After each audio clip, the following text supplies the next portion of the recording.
Good night. Today, the story is about a boy who was born from a peach. Yes, it sounds absurd, and maybe it is, but you don't have to believe it. You just have to listen. His name was Momotaro, and for some reason, his legend has spanned centuries, even though it is just that, a legend, told between naps and harvests, while the wind passed through the bamboo leaves. If you like what you hear, well, you can subscribe, but only if you really like it. Now, if you can, turn off the light, put your cell phone aside. You don't need to watch anything.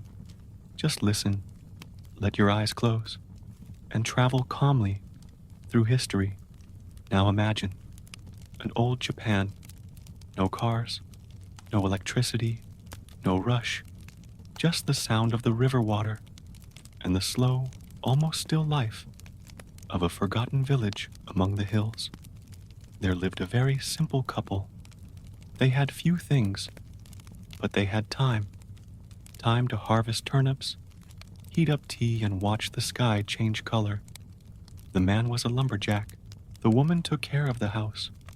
They had no children, and it hurt. But they didn't talk about it out loud. They just went about their day, one after the other, eating little, sleeping early, seeing other people's youth pass before them, like leaves blown by the wind, until, one day, she went to wash clothes in the river, as I have always done.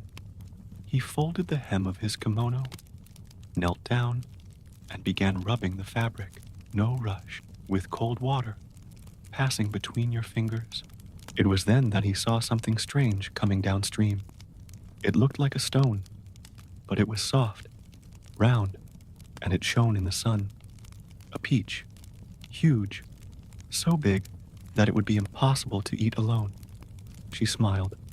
Maybe it was a gift from the gods, or a joke. But anyway, he decided to take him home. And that's how it was, with feet still wet, carrying the peach in her arms, that the story of Momotaro began. The village was small, isolated between pine-covered mountains and silent rice fields. There were no wide roads or noisy markets, just dirt tracks, the smell of damp earth, the sound of cicadas, and the distant sound of monks walking with bells around their ankles. At night, everything was truly dark. No streetlights, no headlights, just the moonlight spilling over the thatched roofs and the faint glow of oil lamps. Time there was slower. The seasons changed calmly, almost asking permission. Winter was dry and cold. Summer brought short, fragrant storms. Life went on without any major events, except, perhaps, for the stories whispered at night about yokai, forest spirits, and forgotten gods who once walked this path. Children grew up hearing these stories, but over time they forgot. Only the elderly remembered the details. The elderly couple in that village had stopped waiting for any change. They didn't expect a miracle or a tragedy. They just went on, day after day, gathering what they could, saving what they had, sharing what was left with their neighbors. But when the woman brought the giant peach home, something changed. Her husband, seeing her come in with that absurd fruit in her arms, widened his eyes. He thought about laughing, but he didn't. He just stared. She said that the peach had come down the river as if it were looking for someone, and that when she picked it up, she felt a strange peace. They placed the peach on the low table in the living room.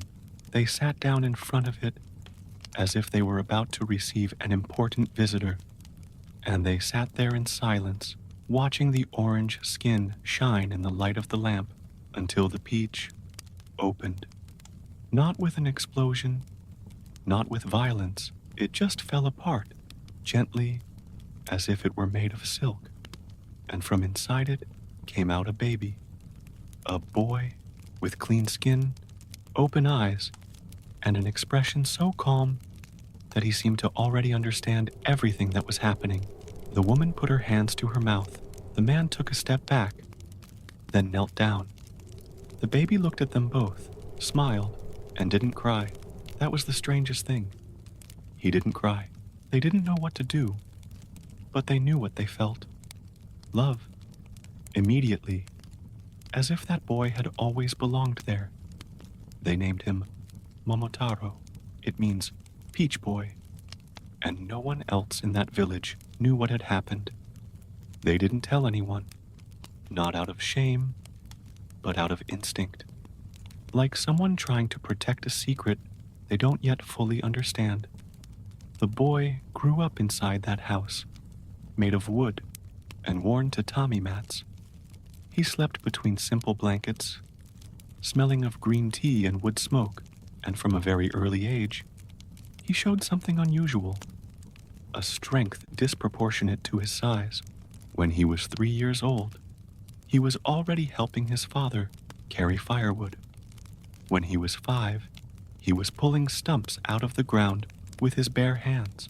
When he reached 8, no one in the village dared to challenge him in anything, but he wasn't aggressive or proud. He just seemed different, like he knew something the others didn't. He observed a lot. He said little, and there were times when he would stand at the top of the hill, staring at the horizon, as if waiting for a call that never came. The couple, now much older, watched him with a mixture of fascination and melancholy. They knew that the boy was not just theirs, that sooner or later, something would take him away. And at night, when the wind blew through the bamboo, the woman would sometimes whisper to her husband, "Is he really a gift from the gods? Or was he sent to accomplish something?" Her husband didn't answer. He just held her hand, and he looked at the ceiling, as if trying to hear some answer in the silence. It was a morning like any other. The sky was clear, pale blue, with a few clouds drifting lazily overhead. The air smelled of cold water and wet clay. The woman woke up early, as usual, before the sun had fully risen. She carefully lit the fire, heated some tea, and chewed some cold rice from the day before. Her husband was still asleep. She decided to go to the river alone, not out of obligation, but because he liked the silence of that hour, when all he could hear were the birds exchanging sounds among the trees and the wood crackling slowly in the stove. He picked up the bundle of dirty clothes and left. His bare feet made little noise on the beaten earth. The river was a 15-minute walk away, a simple path lined with thin bamboo that swayed gently in the breeze. Sometimes she would see a squirrel running by, or hear frogs jumping into the water as they sensed her approach. But that morning there was nothing. No sounds of people, no animals, just the steady sound of the current. When she arrived, she dropped her bundle on a rock and knelt down at the water's edge. She calmly rolled up the sleeves of her kimono and dipped her hands in. The water was freezing, but she was used to it. It was always like that at that time of year. She began to wash the clothes without thinking much. She did the same movements as always, soaping, scrubbing, wringing, rinsing, until she noticed a shadow approaching. It was coming down the river. It floated lightly, like a large leaf being carried by the current. She stood up a little, without understanding what it was. As she got closer, she noticed its color, orange, then its shape, round, almost perfect. And then, when the object got closer, she saw it clearly. It was a peach, but not just any peach. It was too big to be natural, the size of a gourd. It had a vivid hue, with nuances of pink, orange, and gold, as if the sun itself had ripened the fruit. The skin was smooth, flawless. There were no marks, no holes, no signs of worms. It was beautiful, mesmerizing even. She looked around. There was no one there, and the peach simply sat on the bank as if it had been waiting for her. The woman hesitated for a moment, then she reached out and picked it up. It was heavy, heavier than it should have been, but still, she managed to lift it with some effort. She felt a strange calm as she touched the skin. It was like holding something alive. She looked around again. Still no one. No noise. No sign that that moment was being observed. Should she take it home? Was it right? Was it safe? She didn't know, but she couldn't let go of it either.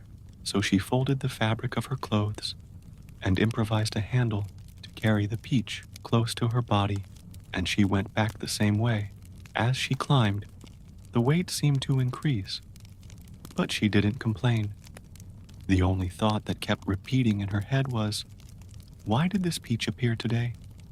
There was no answer, only the sound of her own footsteps on the dry earth. When she arrived home, her husband was sitting on the porch, drinking tea. He looked up and raised his eyebrows. What is that? She smiled, not knowing how to explain it. It came from the river. It was floating. He walked over and touched the peach carefully. It's hot, I know. They took him into the house and placed him on the table. They sat down in front of the fruit, as if they were about to say a prayer. The husband leaned in, trying to hear something. The wife placed her hand on the soft surface. They both stood there, motionless, as if waiting for something to happen. And then, without warning, the peach began to open. It was silent, like a flower opening. The two halves slowly pulled apart, revealing the glowing interior, and in the center, a baby. The boy was lying there, peaceful. His eyes were open, completely awake. He wasn't crying. He wasn't screaming.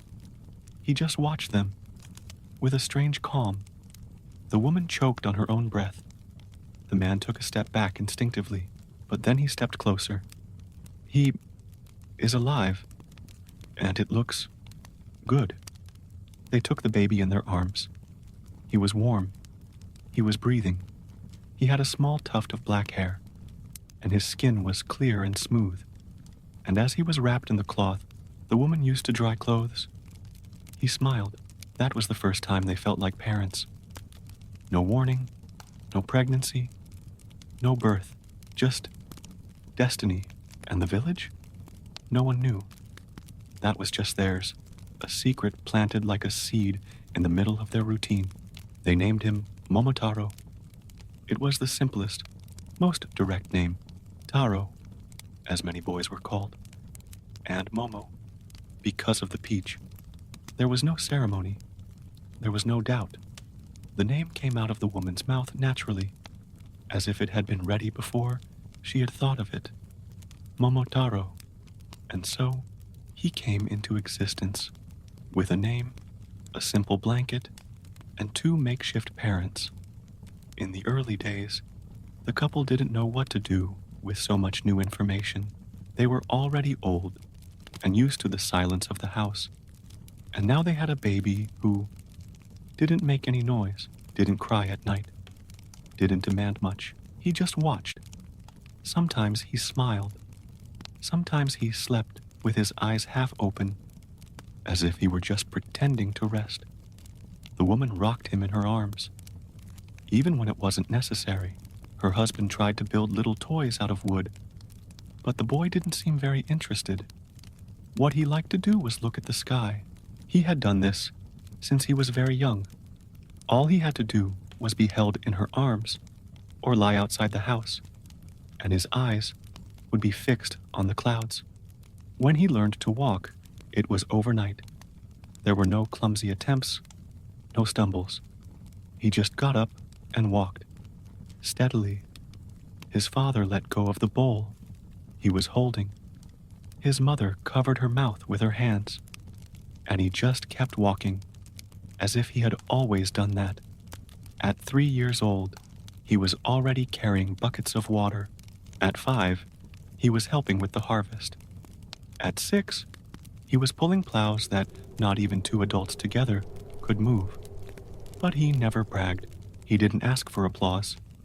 He just did it, as if it were natural. In the village, the neighbors began to notice. At first they said, "What a strong boy." Then, "That's not normal." And soon, as always happens, the whispers began. "Where was he born again? You said it came from a peach? That can't be true." The couple pretended not to hear. They smiled. They responded kindly. And they went home early. They knew that the world would not easily accept someone like Momotaro. The boy noticed it too. Even as a child, he understood the looks. He knew when he was being watched with fear, but he didn't care much. He kept helping. He carried bundles of firewood, mended fences, kept wild boars away from the fields, everything in silence, as if it were just another day. At night, with the wind blowing against the windows and the crickets making their strange concert, he would lie down next to his parents.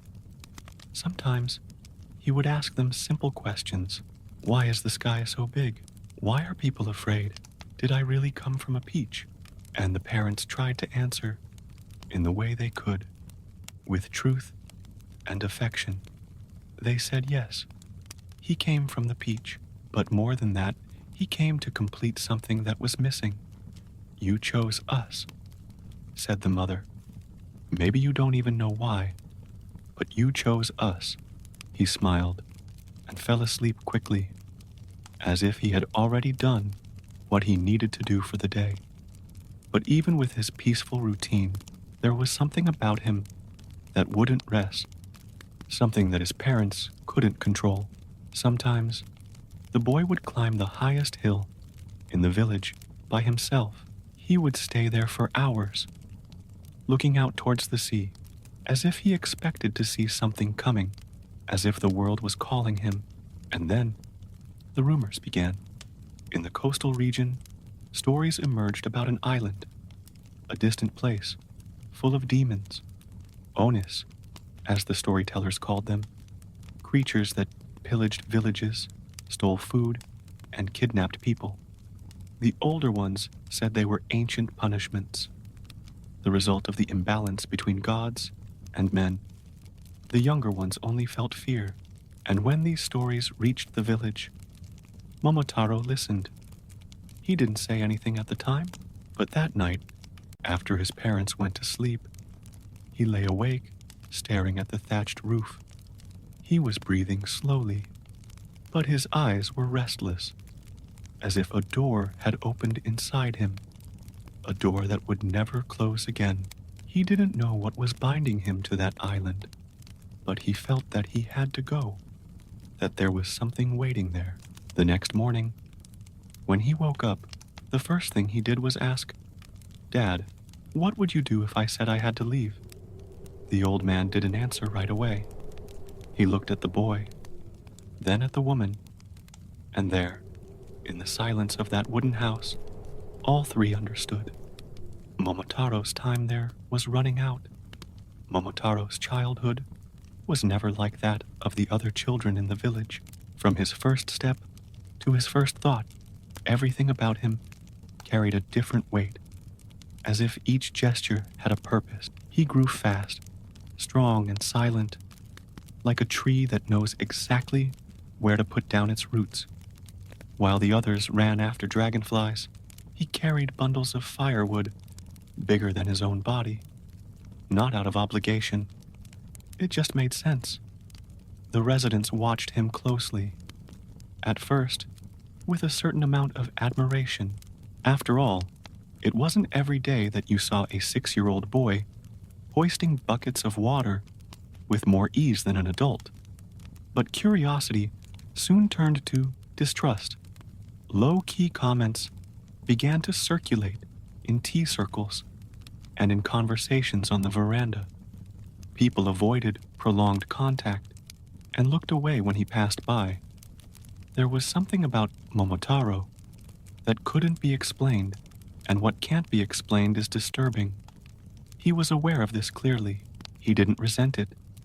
He didn't take offense. He just noticed. It was as if he knew that he never really belonged there, that this simple house, its thatched roof, and the constant smell of burning wood were all temporary. The village was a shelter, not a destination, yet he cared for everything as if it were eternal. He helped his parents with the planting. He chopped wood. He kept the area around the house clean. He asked for nothing in return. The few times he tried to get close to other children, the contact was short-lived. There was always a fear, a hesitation. The other mothers watched from afar, worried, as if they were afraid that his strangeness was contagious. And the parents, even though they respected the old woodcutter and his wife, kept their distance. It wasn't malice. It was fear, and he kept growing, faster than normal, stronger. By the age of 8, he was already taller than many of the men in the village, and stronger, but he never used that strength to humiliate or dominate. He used it gently, to protect, to carry, to catch things before they fell. At that time, he began to develop a peculiar habit. He would climb to the top of the farthest hill and stay there, motionless, for hours. He would watch the horizon as if he were looking for something. The sea was nowhere to be seen from there, but he would look as if he knew exactly where he was. The wind was blowing hard, the trees were swaying, but he did not move. He just watched. The old couple, as time passed, realized they couldn't hold him much longer. His childhood had been brief as the time between one season and the next.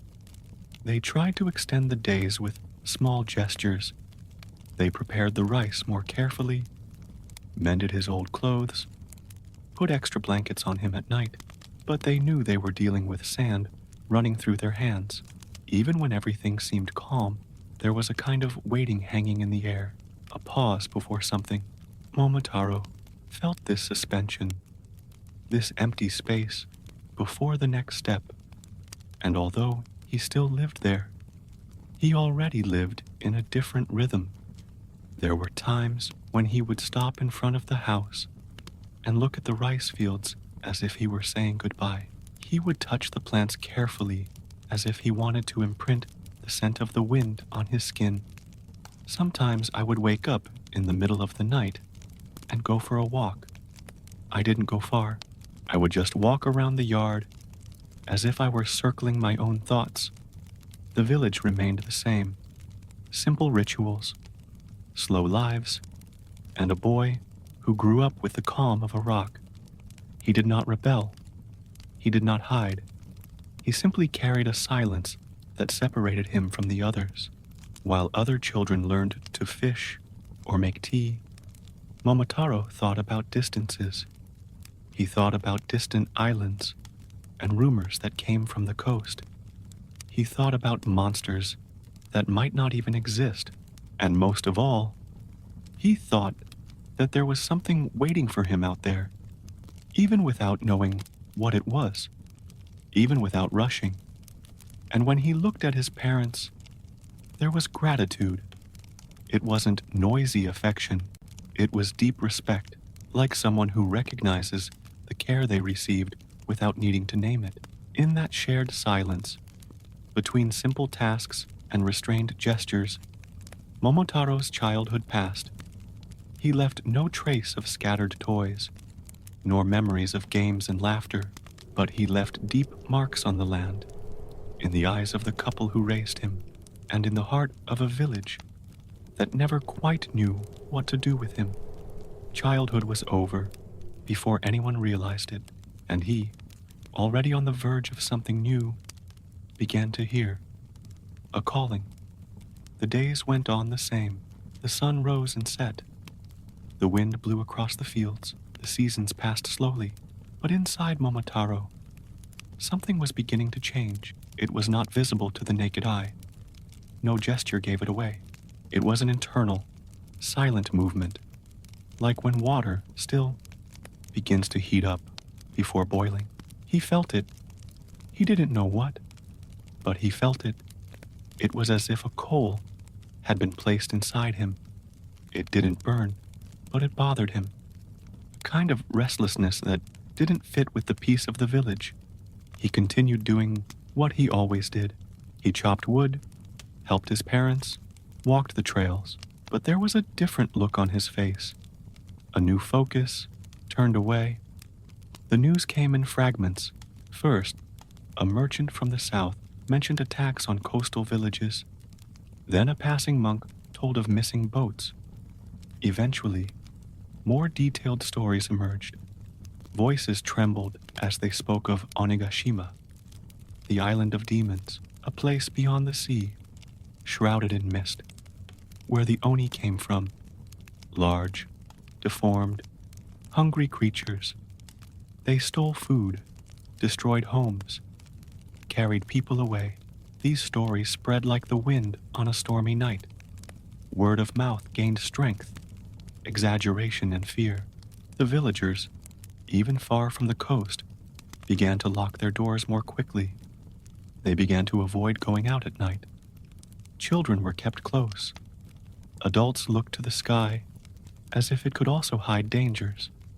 Momotaro listened to it all, without judgment, without surprise. He just listened. It all made sense, as if the world was finally moving in the direction he had always known it would. The island, the demons, the collective fear. It all sounded familiar, yet never heard before. He didn't talk about it with his parents. There was no need.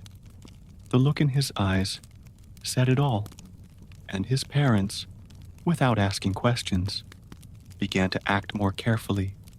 His mother cooked with more care, as if each meal were a farewell.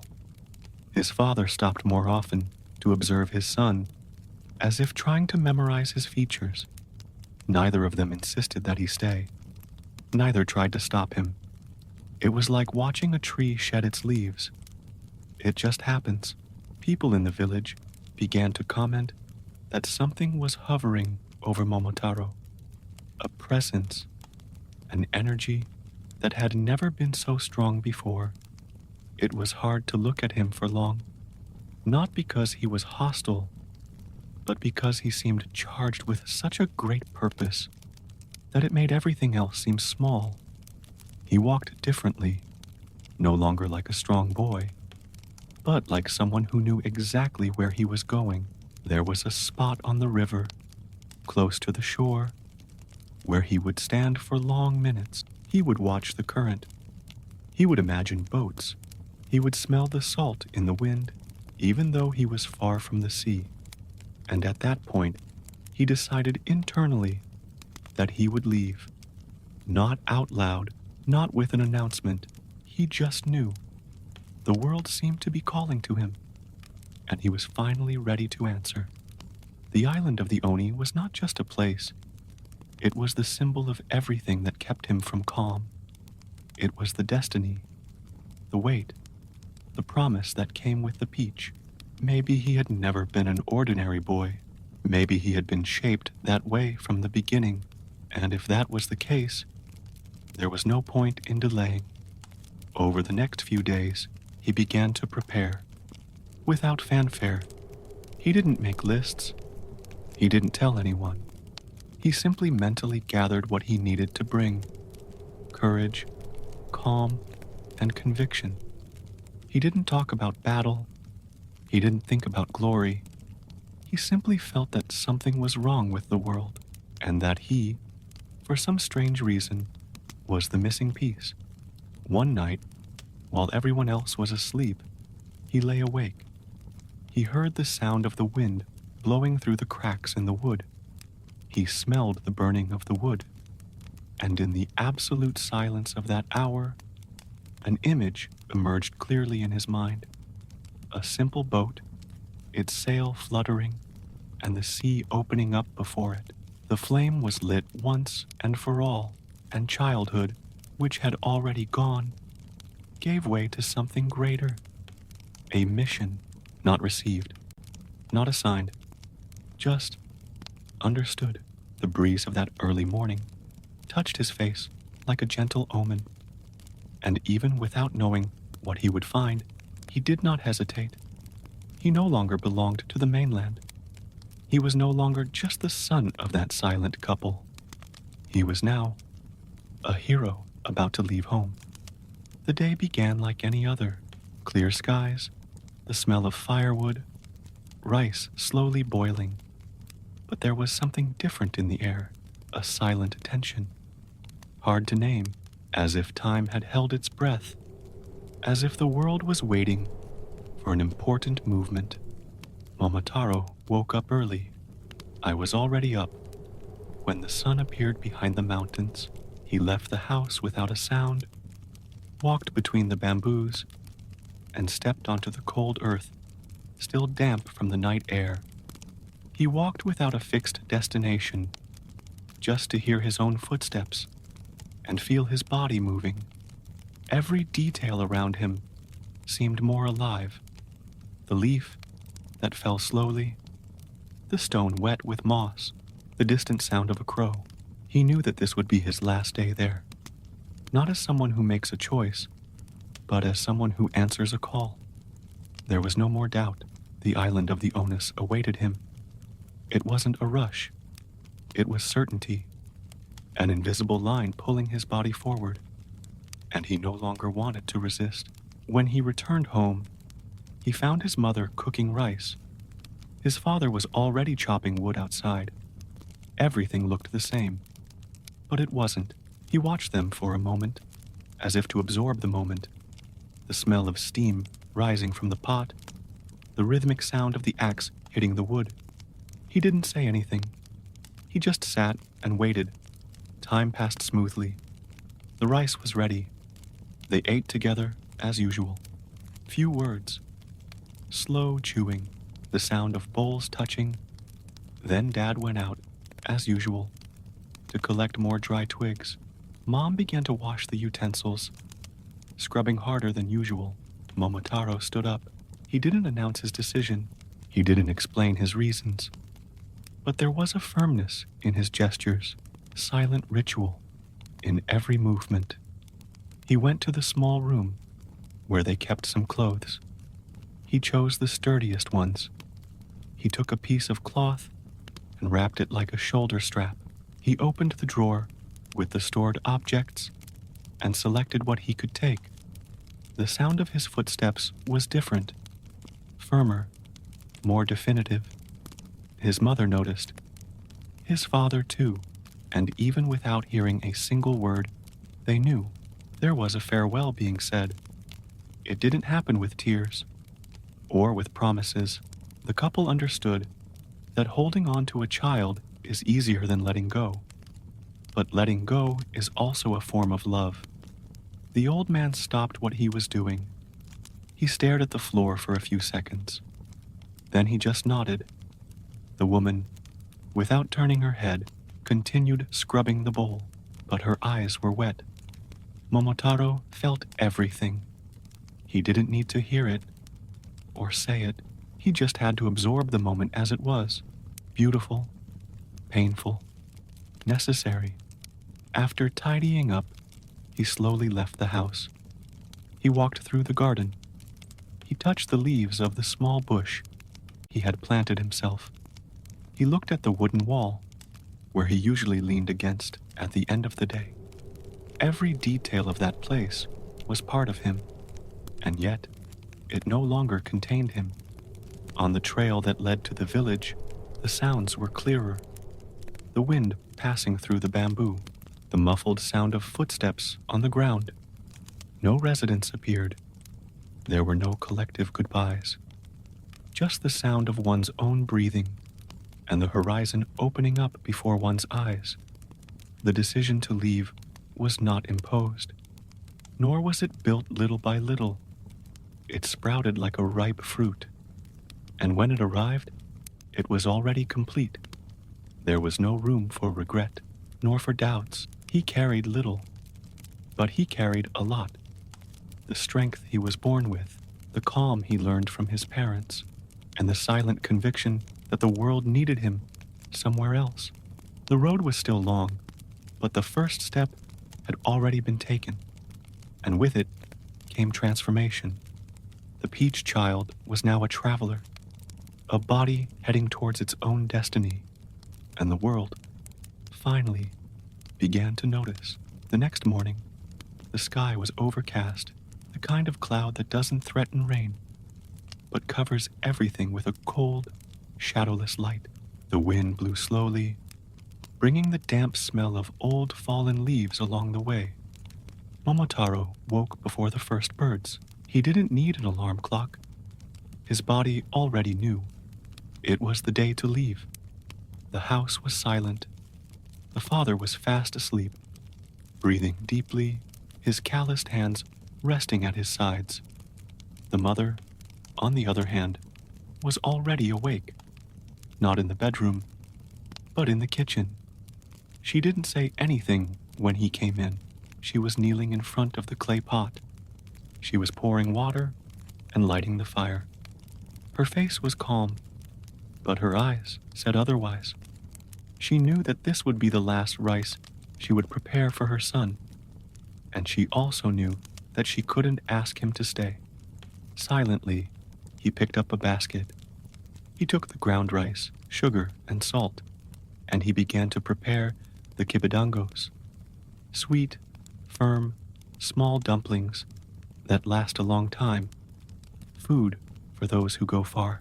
He made them with steady hands, but a heavy heart.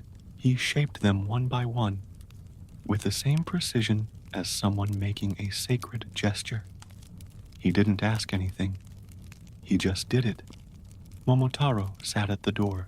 He looked out at the yard, the bamboo grove in the background, the moss-covered rocks. The sounds were the same as always. But that day, everything seemed clearer, as if the world knew that this was a unique moment.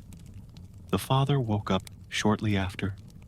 He saw his son sitting down, the basket being prepared, and he understood everything at once. He didn't question it. He simply went to the back of the house and picked up a strip of thick cloth used by porters. He placed it on the table. It was his, but now it belonged to the one who was going to face the unknown. The old couple knew this moment would come. They had time to prepare, but the pain doesn't lessen just because it's expected. When the kibidangos were ready, the mother carefully wrapped them. She wrapped them in clean cloth and tied them with a red ribbon. Then she placed the package on the wooden basket and gently pushed it toward her son. A small gesture, full of meaning. He picked it up carefully. He kept it among the essential objects. They would be more than food. They would be a reminder of care, patience, and origin. The preparations didn't take long. There wasn't much to take, just what was necessary, and most importantly, what didn't fit in the backpack: courage, intuition, and a silence that said more than words. The father adjusted the fabric on his son's back. He checked to make sure everything was secure. The mother ran her hand over his shoulders slowly, as if trying to preserve the touch on her skin. Neither of them cried, not out of pride, but because they understood that this was not the end. It was the beginning. Momotaro left home at noon. The sun had broken through the clouds, casting a soft yellow light over the dirt path. His shadow stretched long ahead of him. He did not look back. He knew that if he did, something inside him would hesitate, and hesitation was the one luxury he could not afford. The path leading to the main road was covered in dry leaves. The sound of their footsteps was muffled, almost imperceptible. The village was silent, as if everyone had realized that something big was happening. But no one left their houses. No one said anything, and maybe it was better that way.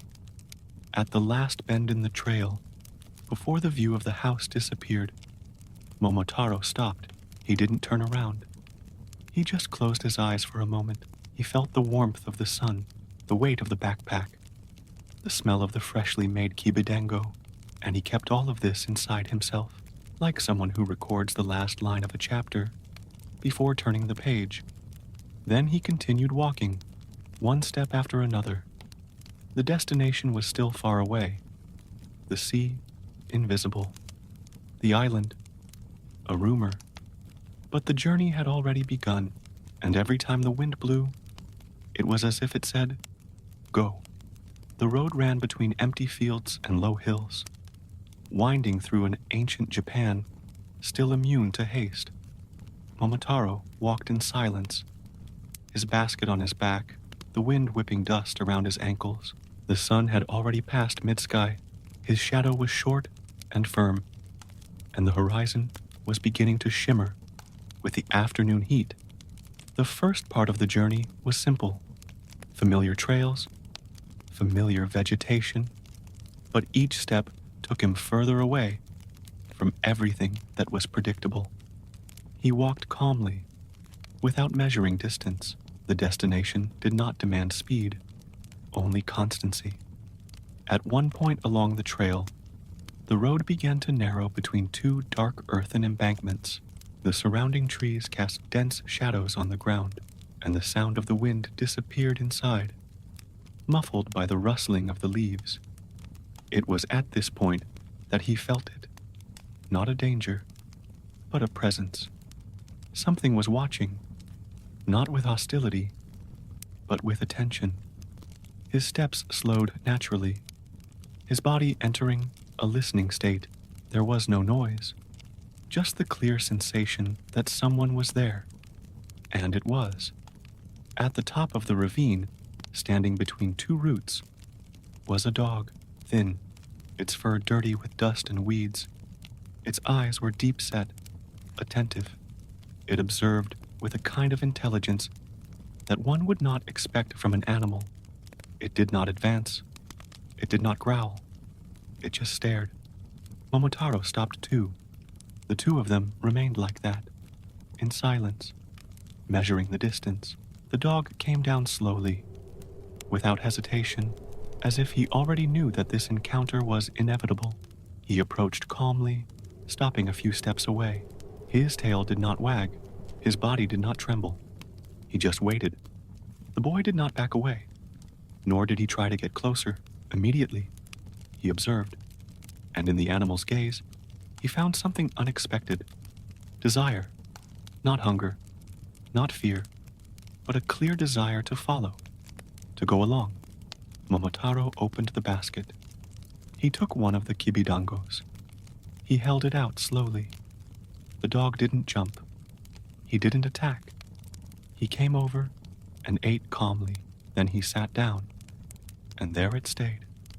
There was no command, no invitation, but they both knew that from that moment on, they would no longer be alone.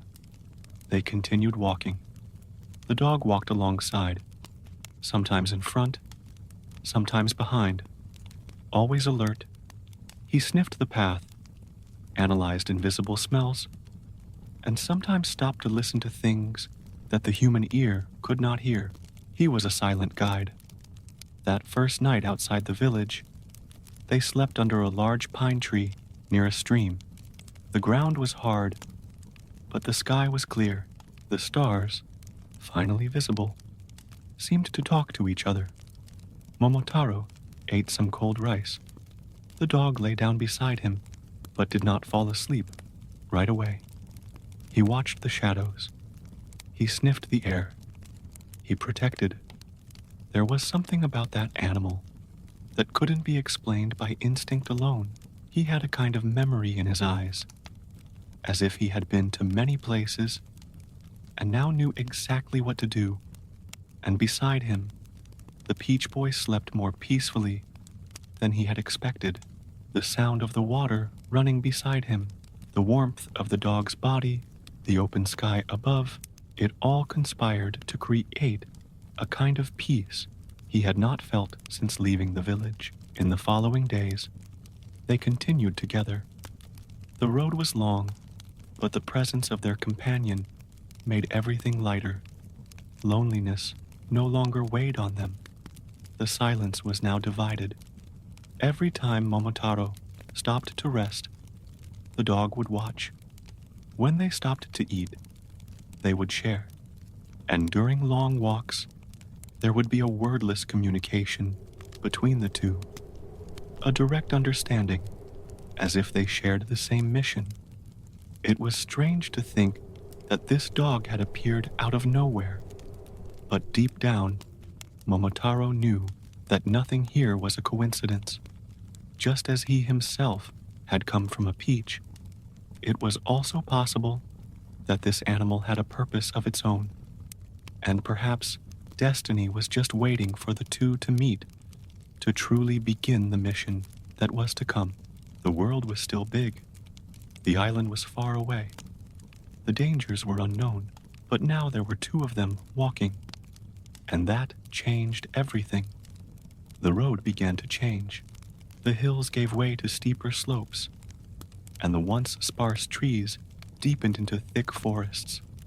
Sunlight filtered through in narrow bands, painting the ground with shifting patches.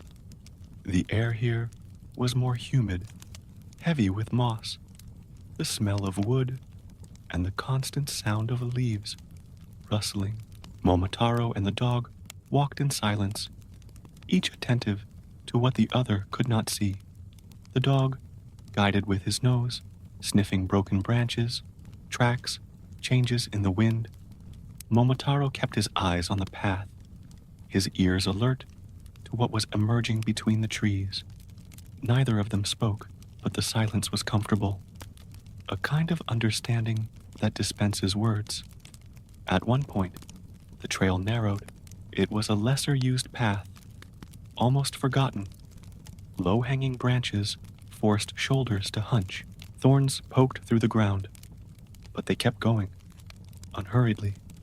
The goal was still far away, but each step brought them closer. It was at this point that the sound appeared, not the sound of wind or birds, but something drier, a light, quick noise, like fingers drumming on wood.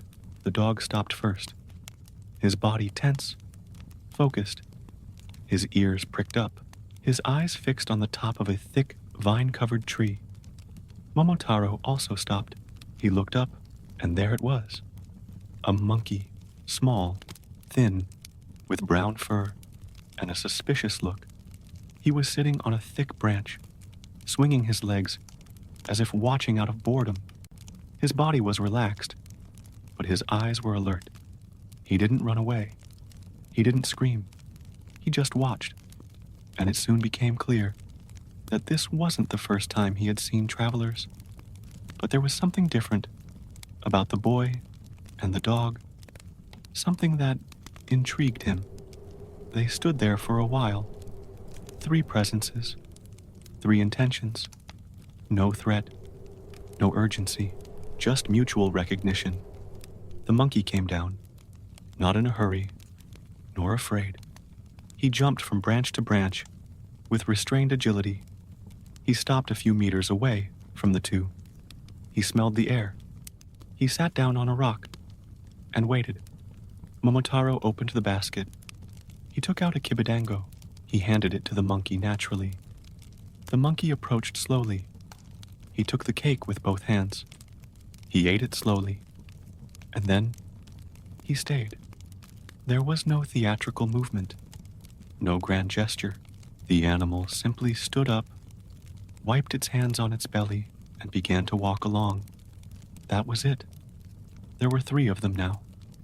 The dog accepted without resistance. The new member of the group had unstable energy, quick movements, but also an attentive gaze, capable of perceiving what went unnoticed. During the afternoon, they crossed the densest part of the forest, the dog in front, sniffing, the monkey jumping between branches, exploring the heights, Momotaro in the center, with the steady rhythm of someone who knows where he wants to go. coexistence required adjustments. The monkey was restless. He would touch everything, jump on logs, and perch on Momotaro's shoulders when the terrain became difficult. But he didn't get in the way. He just filled the silence with small presences. At night, they camped beside a narrow stream. The ground was covered with thick leaves. The monkey gathered small fruits from the nearby trees and threw some on the ground. The dog dug a shallow hole to lie down in. Momotaro prepared some rice. They ate together, each in his own way, and then they just lay down. The sky appeared in fragments between the treetops. Timid stars twinkled between the branches. The sound of running water mingled with the rustling of insects. The monkey was the last to sleep. He spent some time looking at his two companions. Then he curled up in silence. That night, the group was complete, or almost. The forest, for all its density, seemed less threatening with three. The journey now had a different cadence, the rhythm of someone beginning to form a small army. And even though they didn't know what they would face, each one already carried within themselves something essential: strength, cunning, loyalty. Three different beings, united by something greater than choice, united by the path, and the path was just beginning. The group moved forward slowly. The forest was beginning to thin out, giving way to open fields and areas of lower vegetation. The trees became more spaced out, and sounds became more echoey. The sky, previously hidden by intertwined branches, now opened up in a soft, steady blue. The wind blew more freely, spreading the sense of damp earth, dry leaves, and wildflowers that grew between the rocks. The journey continued at a steady pace. The dog walked ahead, keeping his eyes on the ground. The monkey, restless, climbed on everything he could, and Momotaro kept his eyes on the horizon, feeling that each step took him away from the known world and closer to something inevitable. One morning, after crossing a flat field where only tall grass and a few gnarled trees grew, the group stopped to rest near a small rock. It was a dry place, but high enough to see the valley ahead. While the dog sniffed the ground and the monkey tried to reach a distant branch, Momotaro watched the sky. He wasn't looking for anything. He just let his eyes wander, as if waiting for something to happen. And it did. A dot was moving in the air. Small, distant. A flight that cut through the sky in a straight line, firm, as if it had a destiny. The dot grew. It became a bird. Colorful. Strong. A pheasant. He flew over the group once. Then again. He didn't seem scared or curious. Just alert. The beating of his wings was steady. The shadow he cast on the ground was clear. It was as if he were sizing up the group. Momotaro stood still. The dog stopped. The monkey pointed to the sky. The pheasant landed on a nearby rock. Its feathers still vibrated with the effort of flight. Its eyes were small but piercing. The four of them stayed like that, each one watching the other. The pheasant did not have the suspicious air of the dog, nor the agitation of the monkey. His presence was precise, balanced. It was as if he already knew what he wanted and was just checking to see if that was where he should be. Momotaro, in silent response, opened the basket. He took out a kibidango. He broke it into small pieces. He left it on a nearby rock. He sat down again. The pheasant waited a few seconds. Then he came closer.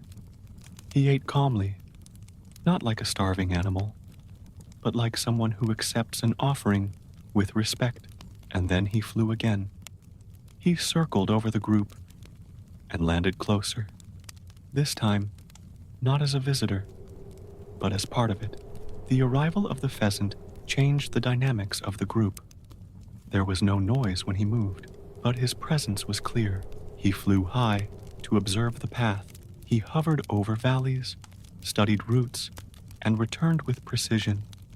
Now there were eyes in the sky. The dog remained firmly on the ground, sniffing what was ahead. The monkey watched the sides, curious, attentive, and the pheasant flew above, analyzing everything. It was a trio that now became a quartet, each one with their role, none more important than the other. At night, the pheasant did not sleep on the ground. It preferred the highest branches, from where it could see the darkness and the small movements in the forest. When it noticed something strange, it would let out a dry cry. It was not fear. It was alert. His presence brought security, not only because of what he saw, but because of what he represented. An animal from the sky, coming from above, joining those who walked on earth, as if the world, little by little, recognized the value of that mission. Upon waking, Momotaro observed his three companions more closely. The dog, lying at his feet. The monkey, hanging from a branch, already restless. The pheasant, motionless high up, watching over what not even the sun could yet reach. It was a small army. No weapons, no armor, no flags, but with purpose. And that was more than enough. The weather had changed. The heat of the interior was now giving way to a salty breeze from the sea. The group followed less marked trails towards the coast. As they descended towards the coastal regions, the smells changed. The sweet scent of wildflowers gave way to the constant smell of salt, sand, and seaweed hidden between rocks. Momotaro walked in silence. The dog kept his nose attentive to the ground, sniffing broken shells and ancient tracks. The monkey, quieter than usual, felt the wind stirring his short fur curiously. The pheasant, flying low, observed the coast with sharp eyes, as if searching for the island even before the horizon showed it. None of them knew exactly what awaited them on the other side. They only knew that Onigashima lay beyond the sea, shrouded in mist, hidden like a secret that was hard to reach. But the path, though uncertain, was not frightening. The destination needed no maps, only movement. They reached a small cove at dusk. It was a forgotten place, far from the fishing routes, a spot where the sand was coarse, the waves broke gently, and the sky reflected golden hues over the water. There they found a boat, not new, not pretty, but firm and ready. It was as if it had been left there, waiting. The wood was aged, but intact. The ropes were wound with precision. A sail was folded with care. Like a silent invitation, Momotaro didn't hesitate. He checked the structure, touched the hull with his open palms. He smelled the salt and wet wood. The boat was ready to sail, and so was he. Without a word, the preparations began. The dog helped with what he could. The monkey climbed the highest parts, watching the sail and the knots. The pheasant circled the sky in wide circles, watching for any distant sign. By the time the boat was dragged to the water's edge, the sky was already darkening. The stars were slowly emerging, and the moon was beginning to rise, reflecting across the sea like a silver trail. Momotaro climbed in first. He took the oar. He set the basket down. He looked at his companions. One by one, they entered. The dog sat in the bow, his eyes fixed on the horizon. The monkey sat in the middle, his tail wrapped around his belongings. The pheasant sat silently on the mast, and the boat set sail. The water was calm, but deep. The sound of the waves against the wood was constant, almost hypnotic. The sky above seemed closer, as if the vastness had diminished at the sight of that small group, sailing with such conviction. During the crossing, they didn't speak. They didn't sleep. They just breathed together, listening to the sound of the sea and the nocturnal birds that passed by from time to time. The island was not yet visible, but everyone felt its presence. It was like a fixed point in the mind, a constant shadow in the direction of the gaze. The hours passed slowly. The cold grew worse. Fatigue began to weigh on us, but no one backed down. There was a kind of lightness to the journey, a calm acceptance of what was to come. It was as if the sea, instead of separation, was a rite, a passage, a necessary silence before the confrontation. And there, in that simple boat, floating between sky and water, the Peach Boy and his companions left behind everything that was old, every origin, every doubt, every hesitation. On the other side, the island waited. The Onis waited. Whatever it was that needed to be faced, it waited. But on the boat, there was peace, and peace, sometimes, is what prepares the spirit for the storm. The sea had begun to change before the island appeared. The waves grew denser, slower. The water darkened, losing the silvery glow of the night. The wind that had once caressed the sails now blew more heavily. It wasn't violent. It was just more serious, as if the ocean, too, was aware of where they were heading. In the sky, heavy clouds began to form, gradually covering the stars. The moonlight disappeared. The world went dark, but it wasn't the kind of darkness that frightens. It was the darkness of the threshold, of the moment between two worlds. And then, on the horizon, a silhouette appeared. Small, low, irregular. Onigashima, the island of demons.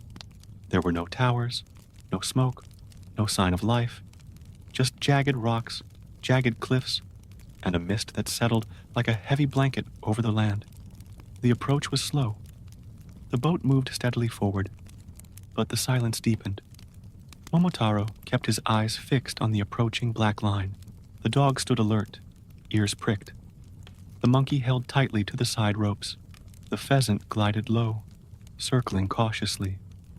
There was no sound coming from the island. No birds, no rustling of leaves. Nothing. Just the sound of the waves crashing against the rocks. When the boat finally pulled into a narrow cove, surrounded by dark rocks, the sail was furled.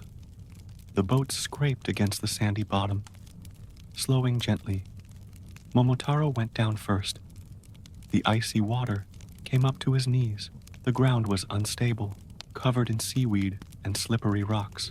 He moved forward carefully, pulling the boat until it was firmly on the shore. Then he helped his companions. The dog jumped straight to land. The monkey jumped down quickly.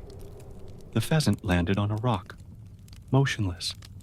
The island was humid. The air was dense. The trees there had crooked trunks, wide leaves, and a very greenish color, as if they grew in another type of soil. The vegetation was not wild, but not welcoming either. Walking there required attention. The sound of one's own footsteps seemed louder. Any movement echoed among the stones. The forest began just beyond the narrow strip of sand, and beyond it, there was only darkness. The group continued in silence. No speech, no declared plans, just the senses alert, the body prepared. With every step, Momotaro felt the island as a living presence, not as a place, but as a thing, as if the ground pulsed beneath their feet, as if the wind blowing through the branches knew they were there. They advanced slowly. The vegetation grew thicker with every passing meter. The trees leaned, the branches intertwined. The dog sniffed the ground intently. The monkey went up and down, testing the paths. The pheasant flew in tight circles, staying close by. And then, in the middle of the forest, the first sign appeared, a large stone cut in half, with strange markings carved into its surface, ancient symbols scratched with precision. It was a warning, a limit. There began the territory of the Onis. The forest grew even denser. The air was stiller. The smell of the place was different now. Wet earth, thick moss, and something metallic, hard to identify. The group stopped in front of a hillside covered in roots. It was the only way, and it was clear that they were being watched. There were no eyes to be seen, but they were there, hidden among the branches, or behind the rocks, or high up in the trees. Nothing happened. No attack, no sound, just the constant feeling of being noticed. Momotaro took a deep breath. He advanced. The dog followed him. The monkey came right behind. The pheasant, flying low, brought up the rear. Entering the island was not a confrontation. It was an acceptance. The island allowed, observed, tested. The real battle, it was known, was yet to come. But the crossing had already been made. The ground was now different. The world they came from was far away. The mission was irreversible, and with each step they took, the silence of the island seemed to bend a little more, as if to say, "Come in." The forest closed in around us, like a thick curtain. The light barely penetrated the tree tops, leaving the ground a grayish hue, as if time passed differently there. The air was thick, filled with humidity and silence. The trail was not clear. It only existed because someone, or something, had passed by before. Momotaro walked with firm steps, his body leaning slightly forward, as if advancing against an invisible wind. The dog stayed close, sniffing the ground every few meters. The monkey moved overhead, jumping from branch to branch, listening for sounds from above. The pheasant flew low, cutting through the air like a living arrow. The tension was palpable. It wasn't fear, exactly. It was something else. The feeling that something was approaching, an inevitable encounter, a moment waiting to be lived. And he came. At the end of a bend, where the trees gave way to a clearing, the group stopped. The ground there was dark stone, covered in thick moss. At the back was a rudimentary structure of wood and stone, a low gate, covered in vines and hanging bones. It was there that the first Oni appeared. Tall, red skin, thick arms, small, staring eyes, and a wide face. His teeth protruded from his mouth. He wore a type of armor made of leather and scrap iron. He wielded a staff with metal tips. He didn't scream. He didn't attack right away. He just appeared, blocking the way. Momotaro stopped. The dog growled softly. The monkey swooped down from the branch, landing beside the boy. The pheasant circled overhead, alert. For a moment, nothing happened. The wind stopped. Time stood still. Then the Oni advanced. The feet hit the ground hard. The staff rose. The roar broke the silence of the forest. Momotaro dodged with his body, narrowly avoiding the blow. The dog jumped to the side, trying to distract the attacker. The monkey ran along the enemy's back, scratching, pulling, and unbalancing him. The pheasant dove from above, pecking out the opponent's eyes. It was a coordinated, instinctive attack. No one needed to give orders. Everyone knew what to do. The Oni reacted with fury.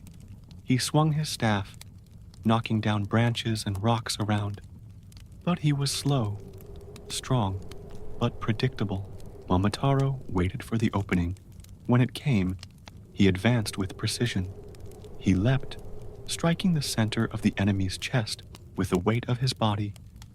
The Oni fell backward, the air escaping in a muffled puff.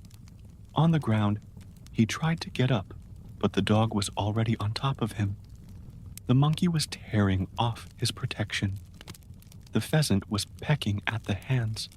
that still held the gun. The Oni stopped resisting. He was breathing heavily. His face now showed something new. Surprise. It was as if he hadn't expected to encounter resistance, as if he was used to attacking defenseless villages, never to being faced by a group that wouldn't back down. Momotaro stood before him, his eyes fixed, his body firm. There was no anger, no hatred, just presence. The Oni looked away. He tried to get up, but there was no strength. He knew he had been defeated. The group backed away. The dog was still watching, attentive. The monkey was cleaning his fur with his hands. The pheasant landed on the boy's shoulder, its wings tucked in. The Oni lay there, breathing deeply, without really understanding what had just happened. And so, the first confrontation passed. It wasn't a war, nor a massacre. It was a warning. The island already knew. The resistance had arrived, and it wouldn't come with armies or flags. It would come with silence, strategy, conviction. It would come with a peach boy and his unlikely companions, and everything that once seemed unbeatable now trembled a little, not by size, but for courage. After the first confrontation, the forest changed. The silence was no longer the same. It was sharper, denser, as if every branch, every stone, every root was waiting for the next move. The island knew they were there, and now it no longer ignored them. The path ahead became more tortuous. The trees took on curved shapes, pressed together.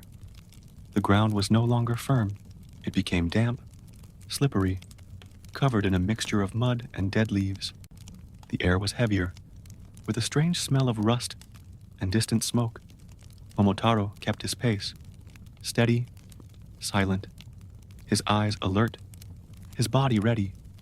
The dog walked alongside, sniffing the ground more intensely.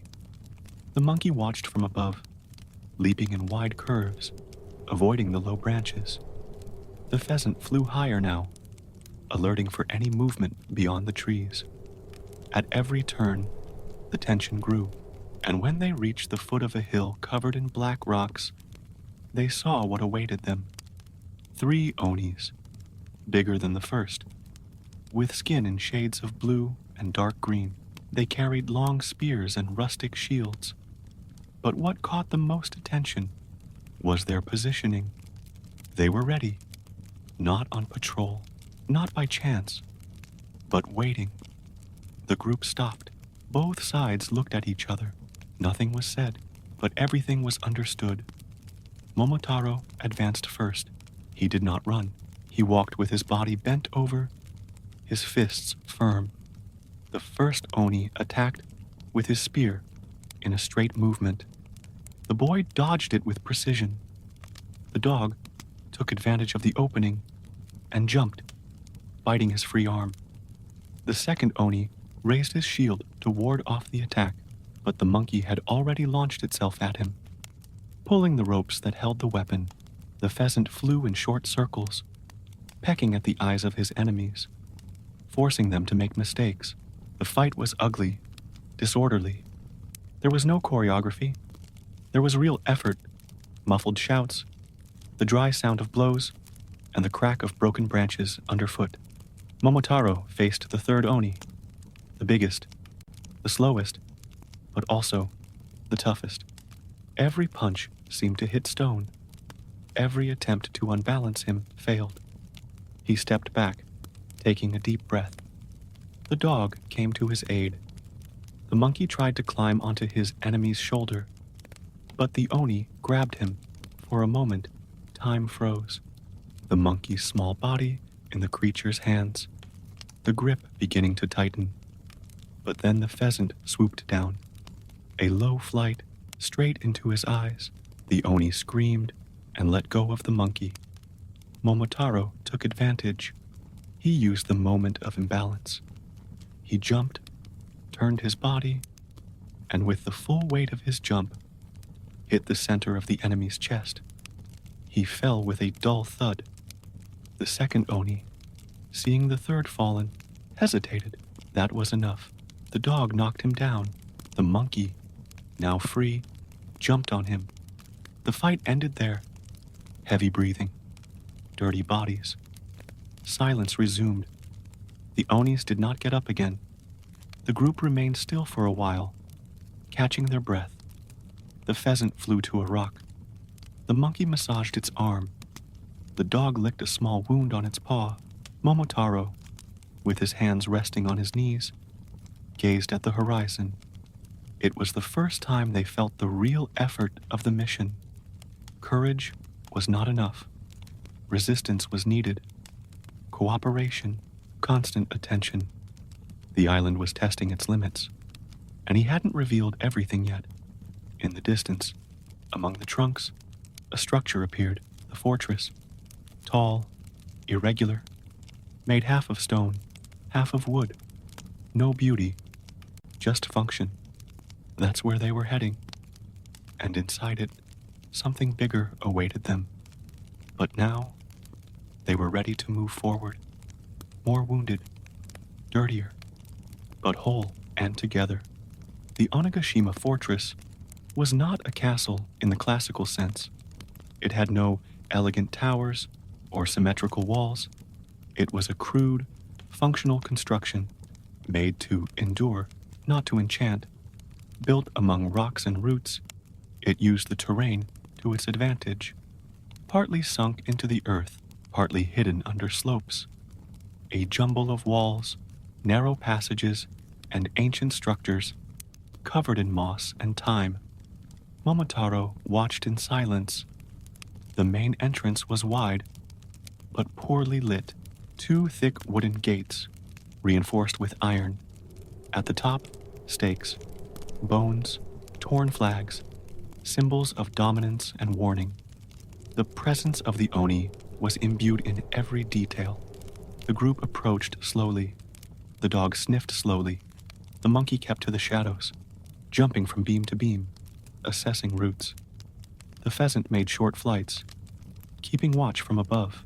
There was no visible movement, no guards, no ambushes, just silence, and that irregular architecture, as if the place had grown by itself, made of fear and isolation. The entrance was unlocked. The gate gave way with a slow creak that echoed through the inner corridors like an involuntary call. Inside, the light was dim. Only a few gaps in the ceiling allowed pale beams to illuminate the floor. The walls were gray stone, stained with damp. The air was thick. It smelled like a mixture of old mold and dried blood. Walking inside was like walking through a nightmare. Each step raised dust and doubts. But there was no turning back. The group moved forward through narrow corridors, each with a clear function. The dog in front, alert for smells and traps. The monkey in the rear, jumping between beams and frames.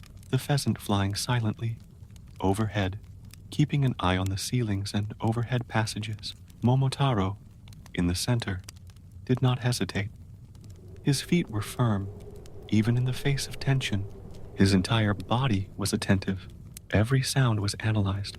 Every shadow was measured. The fortress seemed alive. The corridors stretched out like stone intestines. Sometimes they went up crooked ramps, sometimes down stairs carved straight into the rock. There was no logic to it. It was a labyrinth, built to confuse invaders, not to accommodate residents. And yet, no one stopped them. No Oni appeared. Only echoes, distant crackling sounds, and the occasional slamming of a door loosened by the wind, until they reached a hall, large, circular. In the center, an unlit fire. On the walls, old drawings, simple, handmade engravings. Oni in formation, fighting, hunting, watching. There was a story being told in raw images, a story of war, of survival, of pain. Momotaro stopped before a larger figure, a lone, wide-eyed Oni holding a human child. The painting was old, faded, but clear. There was suffering here, not just violence. The dog lay down. The monkey sat in a corner, exhausted. The pheasant perched on a stone stand and closed his eyes for a moment. It was a pause, a sigh before the core. The boy watched. He didn't try to interpret, he just absorbed. He understood silently that what they were facing was more than creatures. It was a system of fear, a repeated cycle, a legacy that was passed down from generation to generation without interruption. The fortress was not just a military base, it was a home, a refuge, a prison, and something inside was still waiting for them, one floor below, deeper. The group stood up, speechless. They descended a narrow spiral staircase, barely visible in the light. The steps were worn with age. The air was colder. Their breathing echoed. At the end of the stairs, a stone door, scratched with ancient marks, a symbol in the center, the same Oni figure with sad eyes. Momotaro knocked on the door. She opened up. And on the other side, the heart of the island. On the other side of the door, the world seemed suspended. The air wasn't just cold, it was thick, as if it had been there for a long time, without moving, as if every particle carried the memory of what had happened inside. The room was large, round, but not symmetrical. The walls curved irregularly, as if they had been carved by ancient, tired hands. In the center, on a dark stone floor, was a circular elevation. It was not a throne. It was a simple seat, wide, like a higher step, and on it, an Oni, bigger than the others, not just in size, but in presence. The body was broad, covered in dark, battle-scarred leather armor. The horns curved back like stone claws. The skin was gray, mottled, dull. The eyes, small, sunken, red, had been fixed on Momotaro from the moment the door opened. He didn't move. He didn't growl. He didn't show his teeth. He just sat there, motionless, as if he knew the encounter could not be avoided, as if he had been waiting for this for much longer than anyone there could have imagined. The group entered in silence. The dog stood firm beside the boy. The monkey stopped a few feet from the Oni, watching every muscle. The pheasant perched on a high beam, keeping watch. Momotaro moved forward, one step at a time. He could feel the tension in the air, but he did not retreat. The Oni leader remained still. He breathed slowly, deeply. There was no aggression in his gestures, no attempt to attack. When the boy stopped in front of him, a few meters away, the Oni slowly raised his chin. He looked down at him, and there they stood, face to face, unhurried, speechless. The difference between them was clear. One was made of young flesh, open eyes, silent hope. The other was made of rock, time, accumulated pain. And yet, there was something in common. They recognized each other, not as equals, but as reflections of different choices. The Oni leader took a deep breath. He did not speak, but his eyes said what his mouth did not need to say. He was tired, not defeated. Tired, Momotaro realized. He wasn't just an enemy. He was an old figure, marked by decades of fear, exclusion, resistance. That place was his refuge, and his prison. Perhaps, a long time ago, I would have been different. Perhaps I believed in justice, in defense, in territory. But time turns conviction into hardness, and hardness into bitterness. The boy stood there, watching, waiting, not teasing, not judging, just allowing the silence to do what it needed to do. The dog felt the change. The tension eased a little. The monkey relaxed his shoulders. The pheasant lowered his head slightly. It was a meeting, not a battle. The Oni stood up, slowly, the sound of armor plates creaking as he moved. He was immense, but his gestures carried no threat. He took a step closer. He stopped. Between the two, there were no raised weapons, just a space filled with untold history. And in that space, something began to change, not with words, but with presence. The boy looked, and the Oni let itself be seen. And seeing sometimes is the beginning of everything. The Oni stopped in front of Momotaro, so close that the heat of his breath seemed to alter the air around him. The boy stood firm, his feet planted on the ground, his gaze raised. Neither of them moved. They simply existed in front of each other, bearing the weight of the moment. It wasn't a contest of strength. It was something older, a collision of worlds, of beliefs, of pain. The Oni did not speak, but his eyes spoke. They told of the time before the fortress, when he still lived in the wild forests, surrounded by others of his kind. They told of the fear of humans, the attacks, the sieges, the screams. They spoke of escape, of abandonment, of survival. He was not evil. He was shaped by a world that never offered him a choice, by exclusion, by silence, by shadow. And Momotaro understood too, not with words, but with his body, with the intuition that grew inside him since the day he left that peach. Maybe he hadn't been chosen either, just pushed. The difference was that his path had been made with care, with affection. Even in his simplicity, he had had love. That Oni, by all indications, hadn't. It was easy to think about right and wrong when you were on the protected side. It was hard to look someone else in the eye and admit that the world had hurt you before you hurt someone else.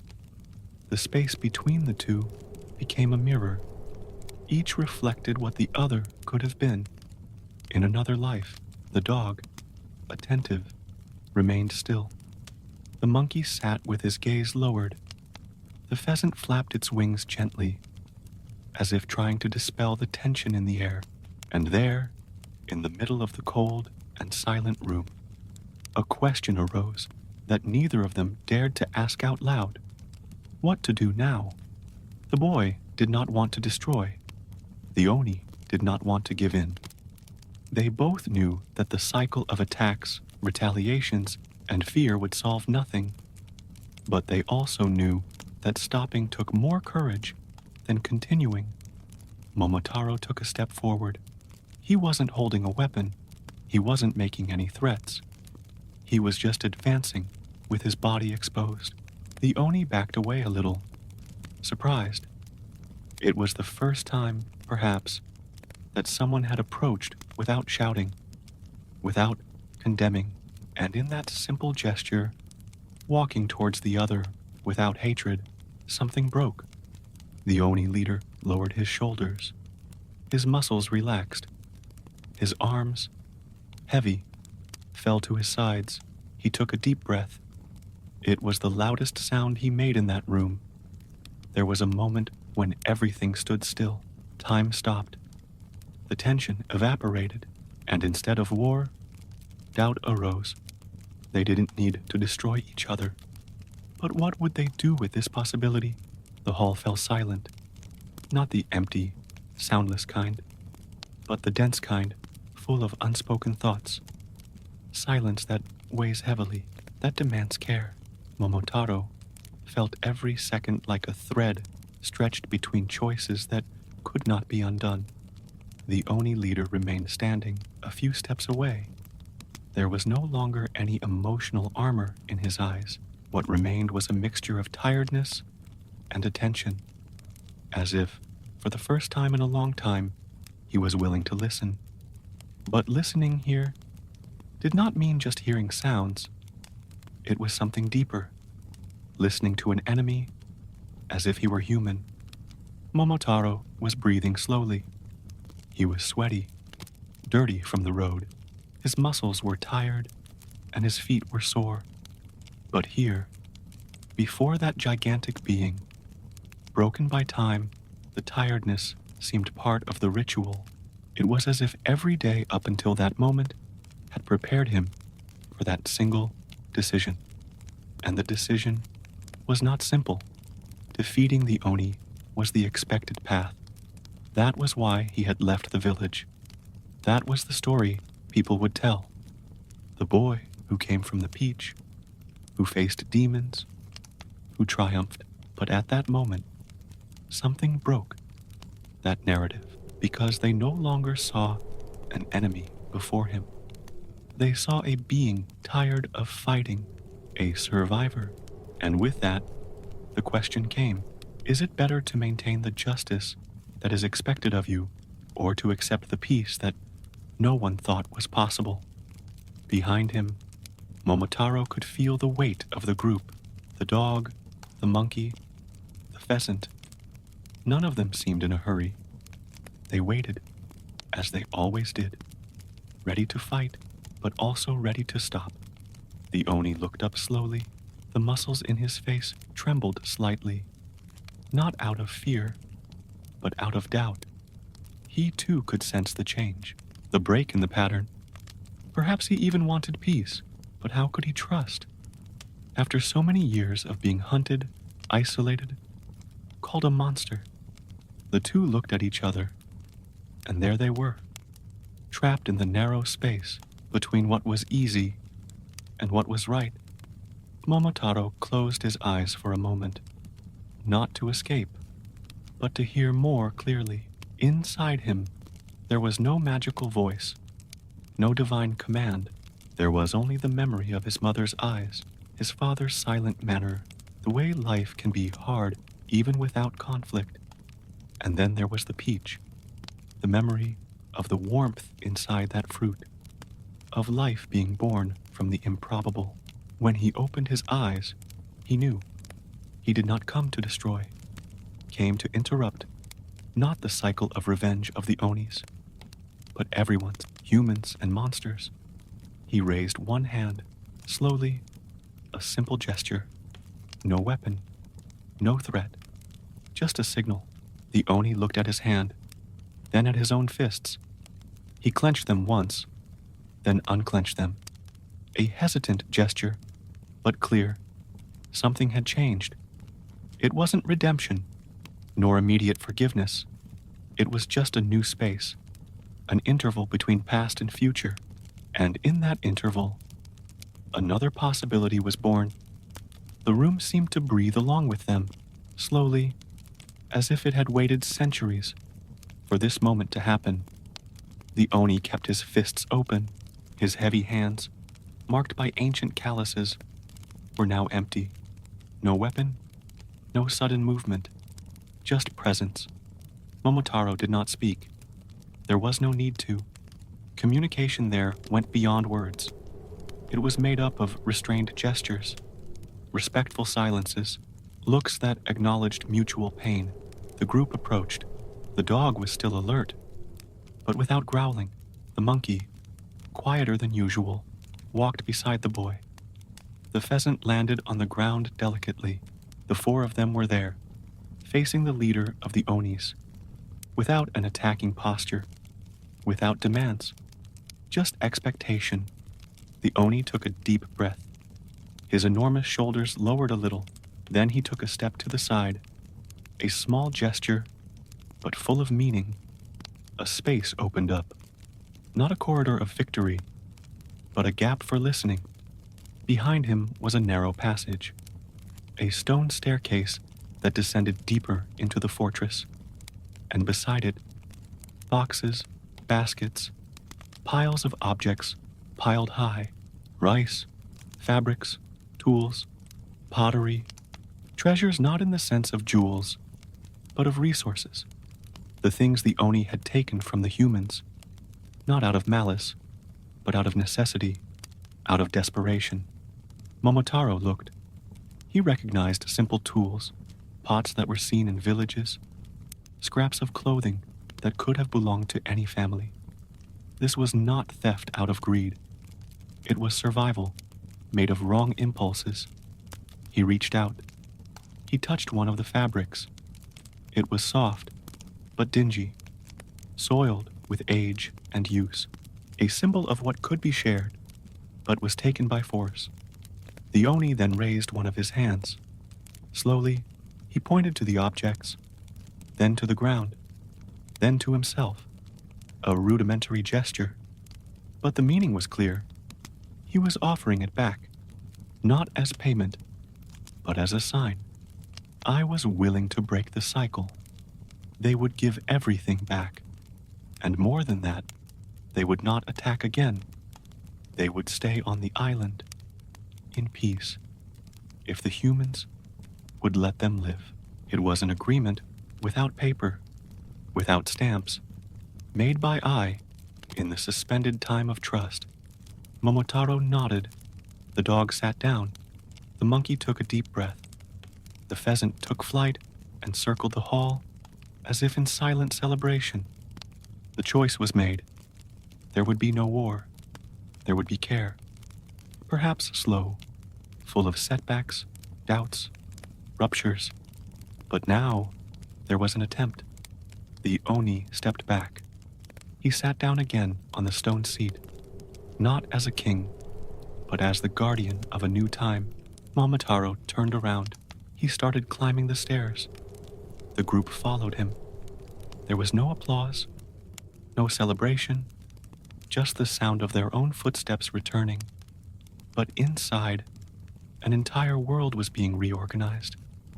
And in the air of the fortress, for the first time in a long time, peace. The trail back began in dim light. The fog still enveloped the surroundings of the fortress, but its density had diminished. It was no longer a prison. It was just a place. The same place that had once seemed threatening now opened up like a calm path, allowing the departure with the same silence that had greeted the arrival. The group walked in silence. The dog led the way, attentive to the sounds and tracks along the way. The monkey was more relaxed, with its shoulders loose, occasionally picking up small fruits along the way.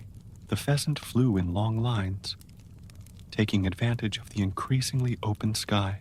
Momotaro stood in the center, his feet firmly on the ground, but his head lighter.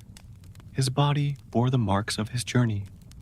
Dust, sweat, small scratches. None of these bothered him.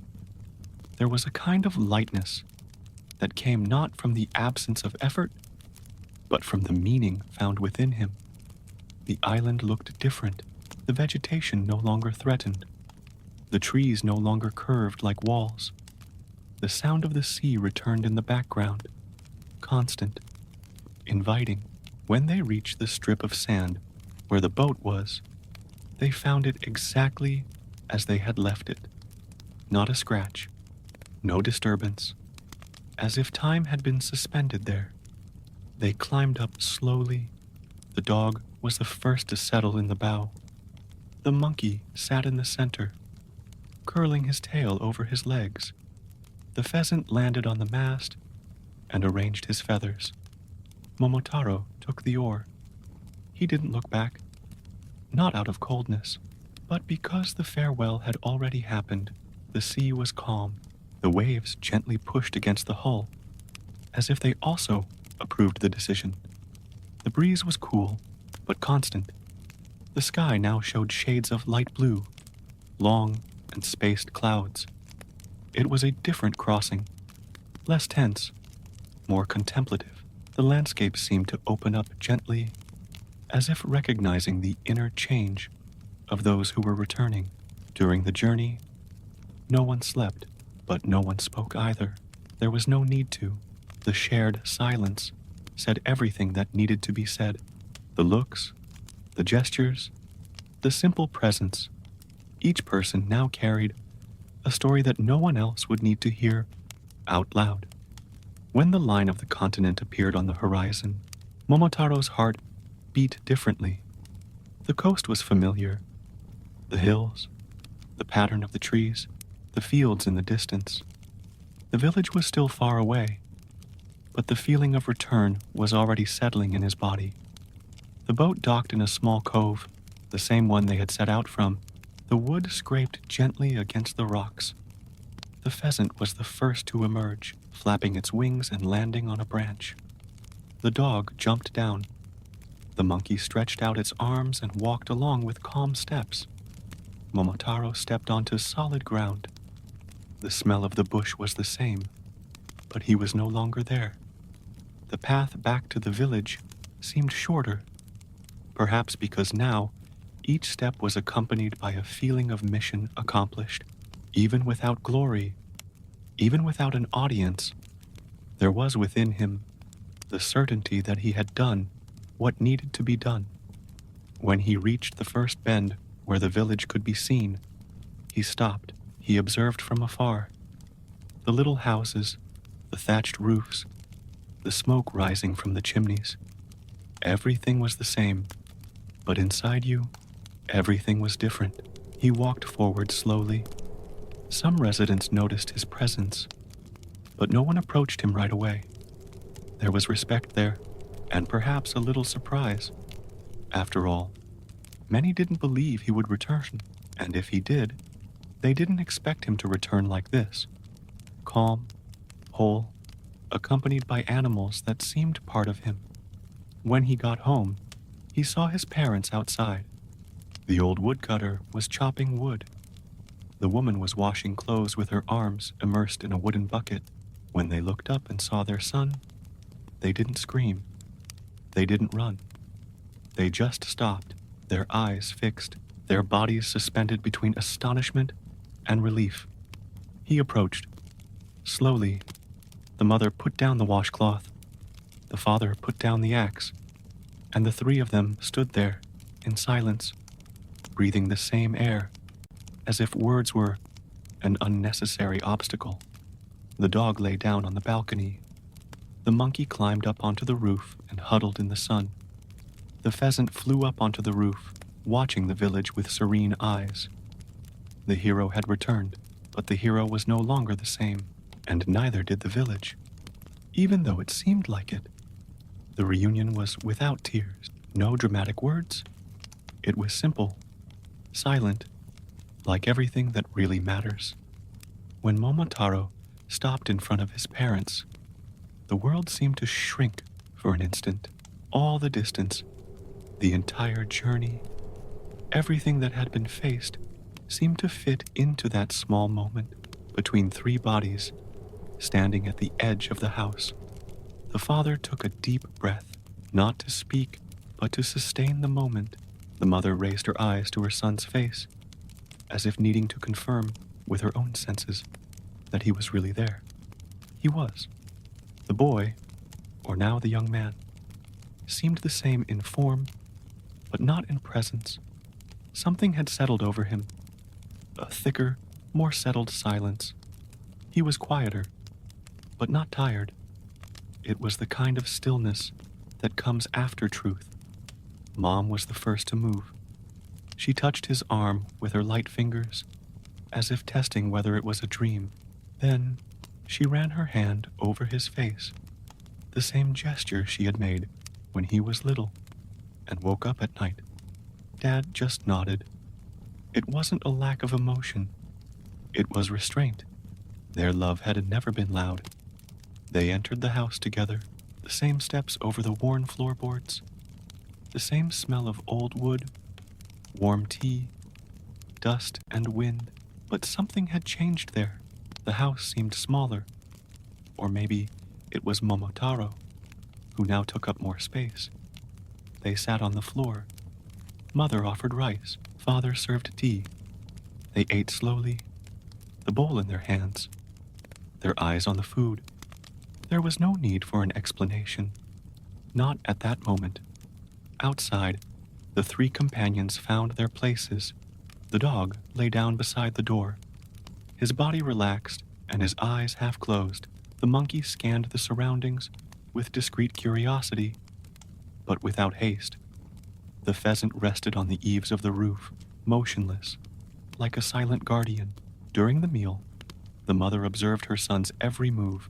She noticed his steadier hands, his more upright posture, the way he chewed, without anxiety, without distraction, like someone who had learned to be whole in every gesture. Every now and then, the father would make a low sound in his throat. It wasn't speech, it was confirmation, a way of saying, I see, I understand. The conversation came later, unhurriedly, not about the island, nor about the demons, but about simple things, how the sea was, if the path was clear, if it rained. Momotaro answered in short sentences, but there was a good weight in his voice, a new stability. Mother commented that the seasonal beans were sweet, that the harvest promised to be good. Father talked about a broken fence that needed repair, small matters, but now charged with rare tranquility. Time inside that house seemed to have slowed down, as if Momotaro's return had rearranged the rhythm of the days. Later, he went out into the yard. The sun was already setting, casting a yellow light over the bamboo grove. He sat down on the ground. His hands were resting on his knees. His eyes were on the horizon. The dog lay down beside him. The monkey jumped onto a low branch. The pheasant watched everything from above. There, without effort, he realized he no longer needed to leave, not for now. The village might have been small, but now it was no longer a prison. It was a base, fertile soil. The parents would continue to grow old there. The fields would continue to grow. And he? Maybe he would help with the broken fence. Maybe he would teach the children how to recognize the sound of the right wind. Maybe he would be quiet for days. I didn't need to be the hero anymore. It had been enough. The days began to reorganize themselves, slowly, like the dust that settles after a windstorm. Momotaro began to wake up early, as he had done before. But what he did with the time was different. He was no longer the boy who needed to prove his strength, nor the warrior who was preparing to leave. Now, he walked through the village with silent steps, and his eyes more attentive to the details that had previously gone unnoticed. The color of the new leaves, the texture of the clay after the rain, the rhythm with which the wind bent the bamboo grove. The locals watched him with a mixture of respect and distance. They knew what he had done, not the details. No one knew those, but the simple fact that he had gone and come back, and he had come back in one piece, not with trophies, not with grand stories, just with the silence of those who had faced what no one else had the courage to see. The children followed him curiously. They tried to guess where he had been. They sometimes asked him if it was true that the demons had 3 heads, if the island was made of bones, if he had flown. He didn't deny it or confirm it. He just smiled slightly, as if he knew that the most important thing in the story is not the fantasy, but what remains after the fantasy is over. The dog became a familiar figure in the village. He roamed free, but never far away, always close by. He helped keep wild boars away from the crops. He alerted people when a door was left open at night. People learned to trust him, more because of his behavior than his appearance. The monkey also adapted. He slept in trees near the house, stole fruit with a certain elegance, and from time to time scared someone just for fun. It was impossible to tame him, but no one tried. He was part of it all now, an unpredictable but necessary element. The pheasant was seen less frequently.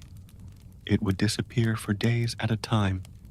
Then it would reappear, perching on a high roof, as if it were making a silent patrol. The village began to see it as a good omen. If it appeared at dusk, They knew that the night would be peaceful. As for Momotaro, he took no title.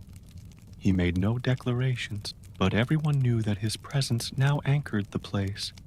He was the one people came to when something was out of the ordinary, when there was a strange sound in the woods, when an animal fell ill, when an old man needed help with a stuck door. He didn't talk much, but he listened, and sometimes that was enough. Little by little, some of the locals started asking questions, not about the island, but about choices, about what to do when you feel something strange in your chest, when you want to go, but you don't know why. He didn't give direct answers.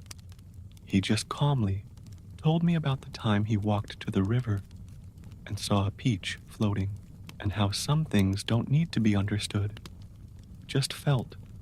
The village, without realizing it, changed with him, not radically, but in details. The residents began to listen to each other more, to take care of each other with less haste, to allow silence to also be part of the conversations.